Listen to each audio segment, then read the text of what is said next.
Welcome back, ladies and gentlemen. It is the King and I Like podcast with myself, Soul Touch the Poet, and my brother, Soul X. And we are coming back talking about the future of technology. We just went on a run of, some of the pros and cons and how we look at things. Good talk so far, but again, follow us on whatever podcast platform that you choose to subscribe to. Like, subscribe, and share on there. Facebook, YouTube, Instagram. Soul X. You guys can reach us at KINGANDEYE369 @gmail.com. Again, that's KingandI369 @gmail.com. We love your feedback. We love the topics you guys send in. We love the support as well. So keep doing y'all thing, and we're going to keep doing ours. Appreciate it. So, one thing that I want to touch on when it comes to technology.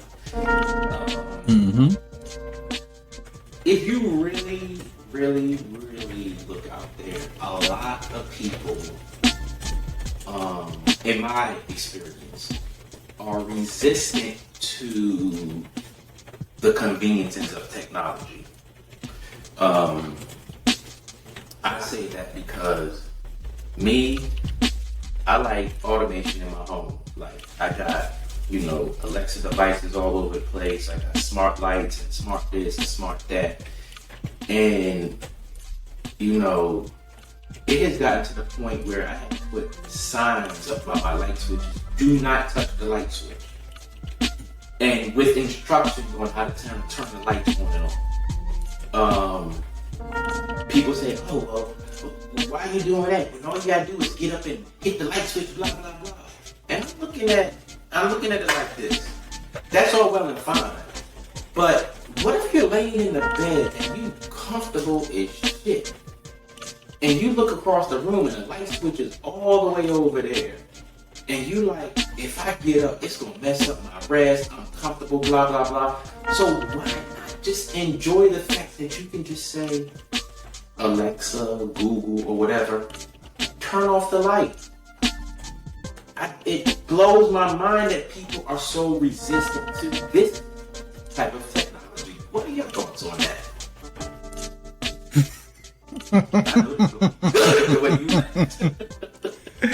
Oh man, I see that technology makes it more convenient for anyone, especially if someone may have a physical handicap. Me personally, would I ever incorporate that kind of technology into my house? Hell fuck no. And the reason why, and this is just for me personally, I'm the type, I'm kind of old school like that. I'd rather get my lazy ass up and turn on the light. I don't like things too damn easy to the point where it basically takes everything out of my hands. Like if I had a self-driving car, I probably wouldn't even fuck with that shit, to be honest with you. I would just have to be dead ass fucking tired in order for me to fuck with that. But I don't know. For me, I just think that certain technologies make us so damn lazy that, at some point, it can turn unhealthy for us. It's kind of like having a bicycle. There are certain stationary bicycles. It's all well and good, but if you're always on the inside riding your bike, you kind of forget all the great things that happen when you ride your bike on the outside. So that's why I couldn't do it. I mean, again, I think it's all well and good. I tip my hat to anybody who's willing to do that. But another thing that I don't like is the fact that anytime I tell the system to turn on my light, I gotta call out a bitch name first. Alexis. Alexa. Just joking. But we know that certain technologies, every time you use it, is kind of like our phones. We're basically being tracked on our goddamn phones. So who's to say that the technology that we use in our home isn't going into someone's database somewhere with our name on it? That's my argument. The problem with that is, you don't. It's good, brother. Come on in with it. Come on in with it. You don't need home automation for you to be in a database. You're already in several databases. Oh, I'm sure. Your information sure. has already been stolen by Russia or whoever. It's already out there. As far as the lazy part, because I think that is the more important part to me that you said. Not to take away from, your thoughts about, being a database and blah, blah. Not to take away from that. But I personally feel like the more important part is the lazy part. And here's my not rebuttal.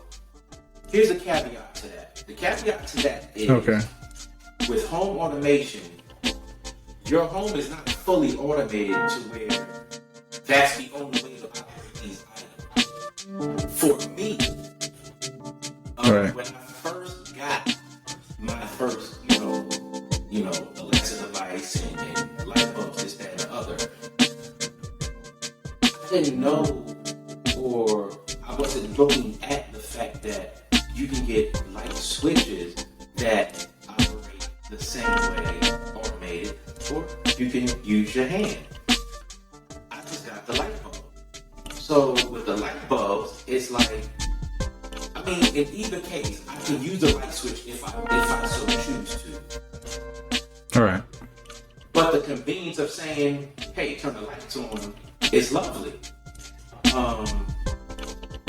Again, it boils down to the individual. Yes, there are people out there who be like, you know what, I am getting this so I do not have to get up to turn the light on, or turn the light off, or do this, or do that. I get it because it's just more convenient. Sitting around the house all day, sitting on my ass, being fat, eating snacks, saying, hey, turn the TV on, hey, turn the light on. Hey, brew me a cup of coffee.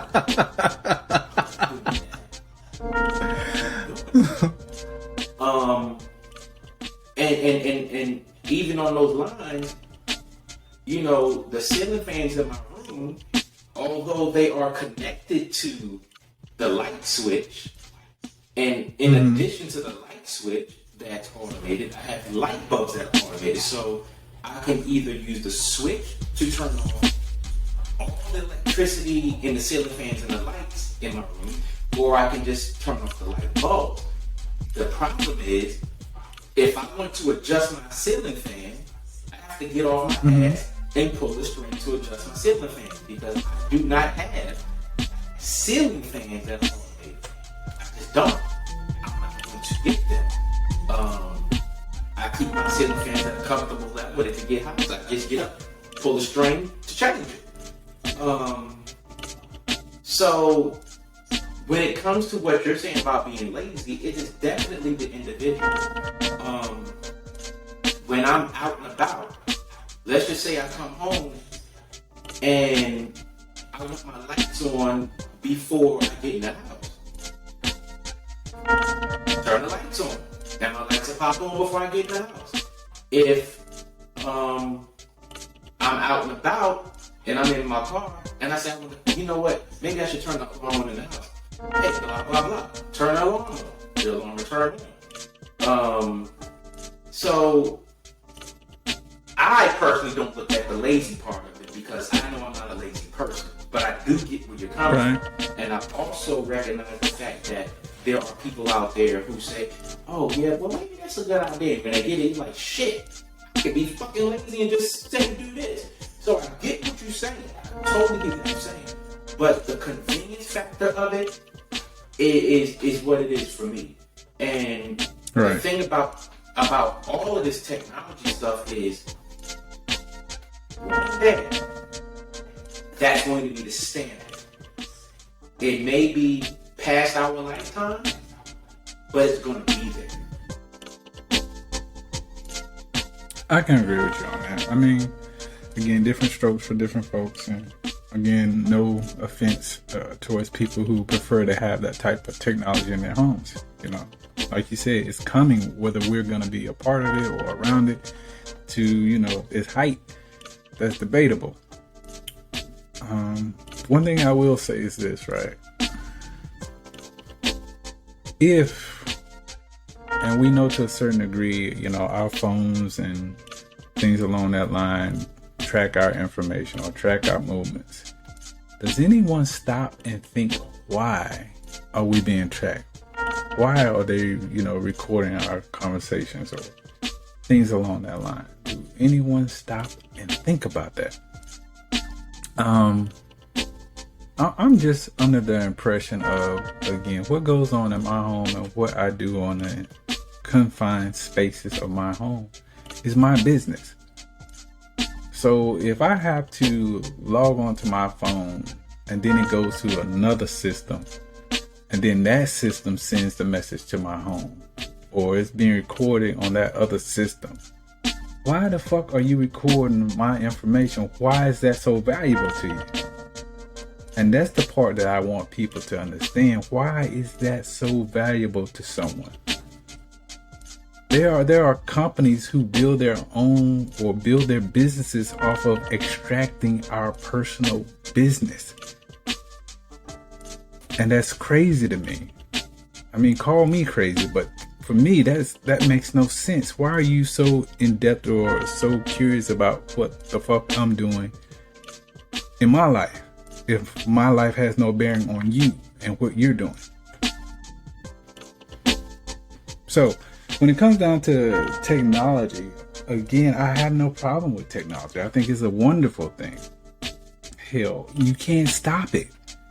It's going to come. It's kind of like nanotechnology.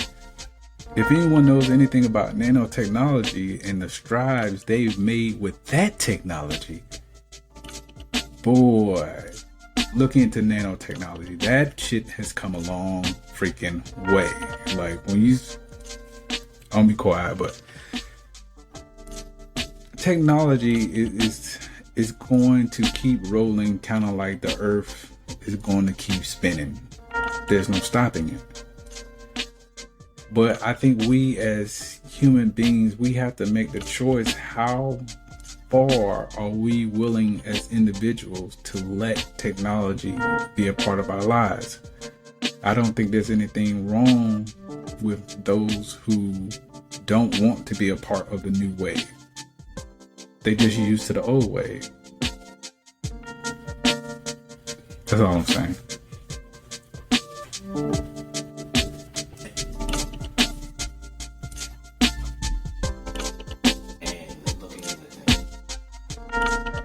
There's kind of, I would say two sides, because I don't want to break it down too damn far, because that'd be too much for my brain to even process right now. Right. The recording of the collecting of your information and sharing it on this, that, and the other is I would say it's a two-part thing right now. I'm not going to get deep in the woods with this because it'd be too much. I'm gonna break it down like this. There's a technology improvement factor in there, and there's also a marketing factor in there. Well, on one hand, your stuff is being collected by one system and going to another and another and another, because let's just say you're on Sprint and I'm on AT&T, and let's just say we're stuck with our prospective cell phone towers.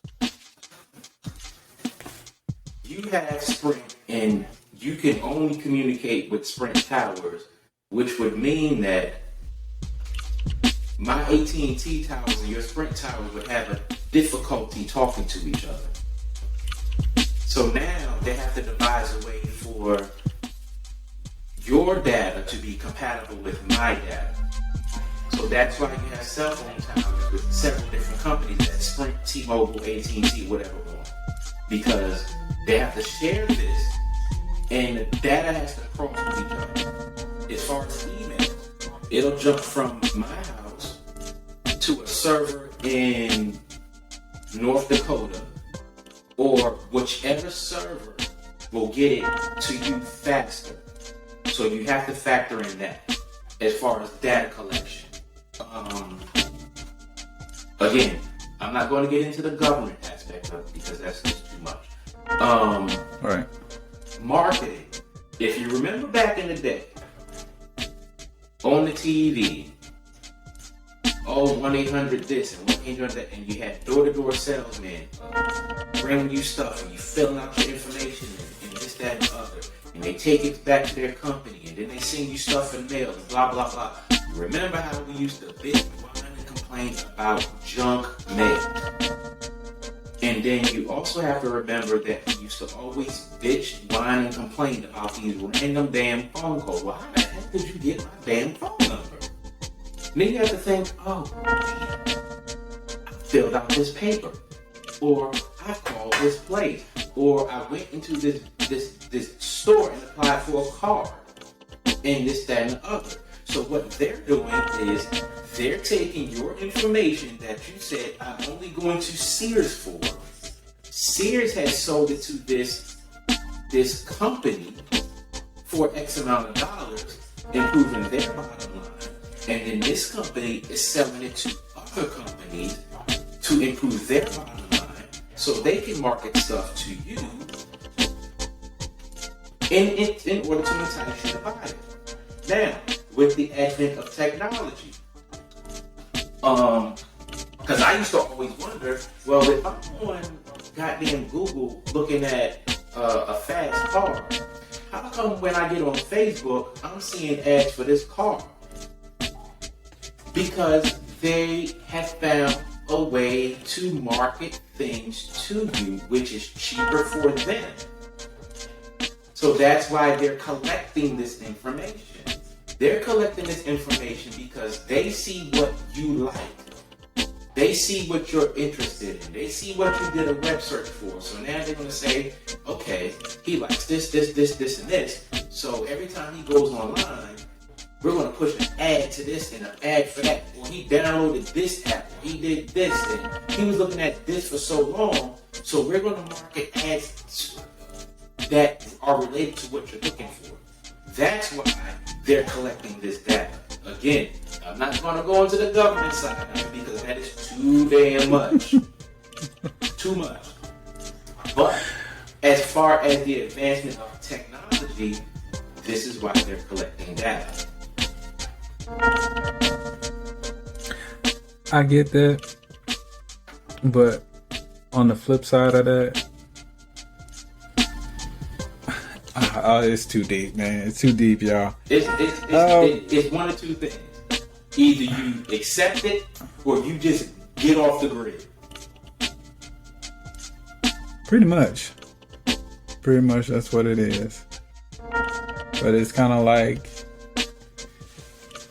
consent without consent. No, it's consent. It's full consent. Because you know they're doing it. Again, it's consent without consent. Because, again, when you get these random calls talking about your car policy is about to run out, you didn't consent to that shit. But yeah, you still get these phone calls because your information has been sold. So I'm sure people, when they give out, their personal phone numbers, they aren't thinking about, okay, now I just sold my information. Well, basically gave away my information, so my information could be now sold. And I get, it's the whole marketing thing. I get that, this is how they save money. I get that. I totally get it. So the reality of it is I give consent without giving consent. All right, shoot. Whenever you go purchase anything or apply for anything, do you read the entire contract? Depending on what it is. That's the problem. I'll be honest. That is the problem with the vast majority of people on the planet. They sometimes read the entire contract. I will honestly tell you,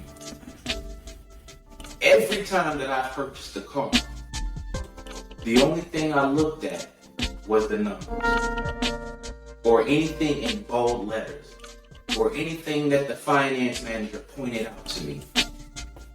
I never, ever, ever, even to when I recently got my truck, I didn't read the entire contract. When I signed up for a cell phone plan, I did not read the entire contract. When I applied for credit cards and store cards, I did not read the entire contract. When I signed up for online services, I did not read the entire contract.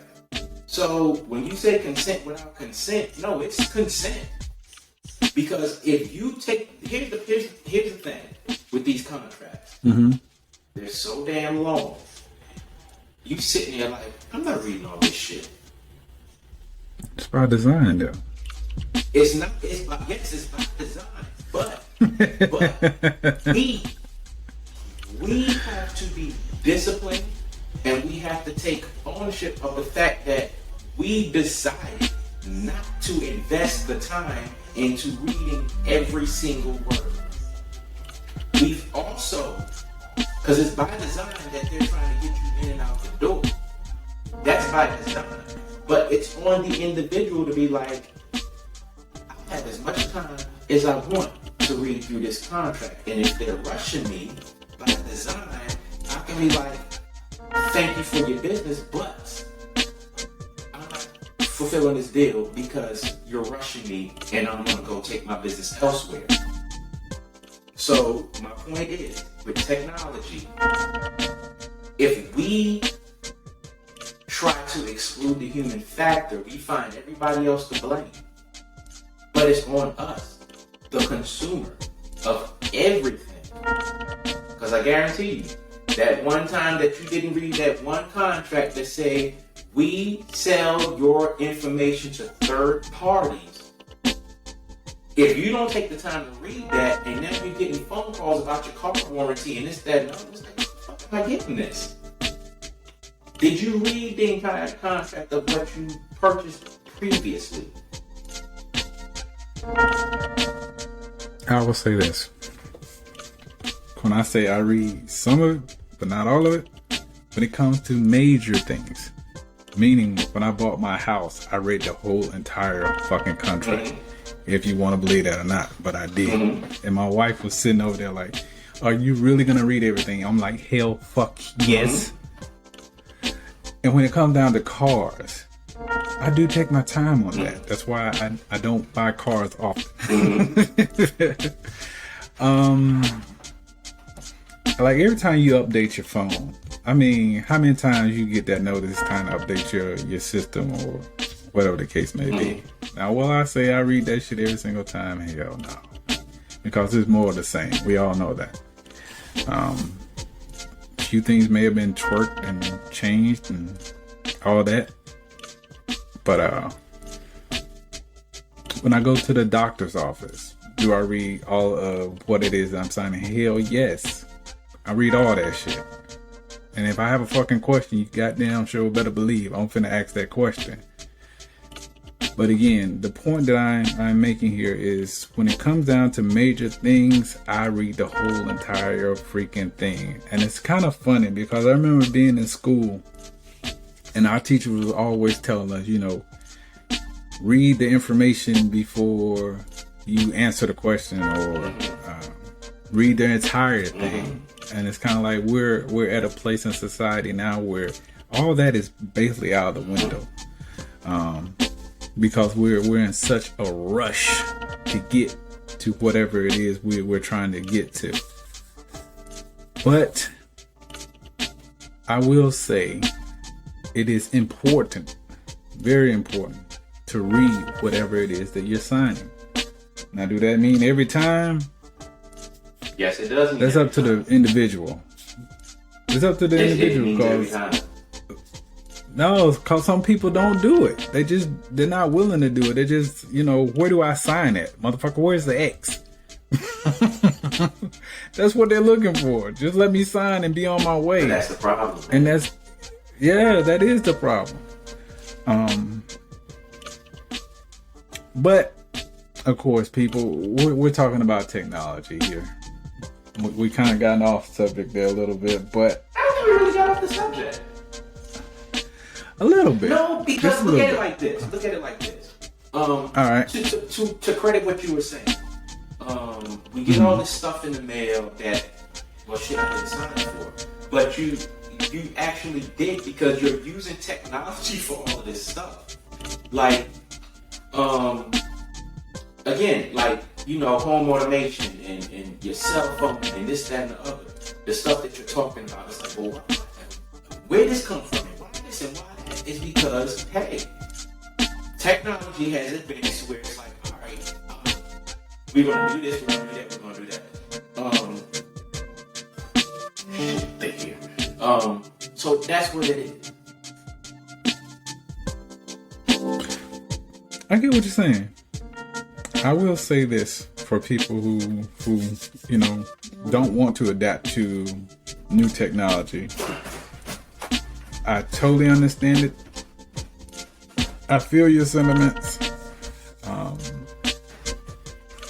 I think the main point that I'm wanting people to understand here is that you have to keep an open mind.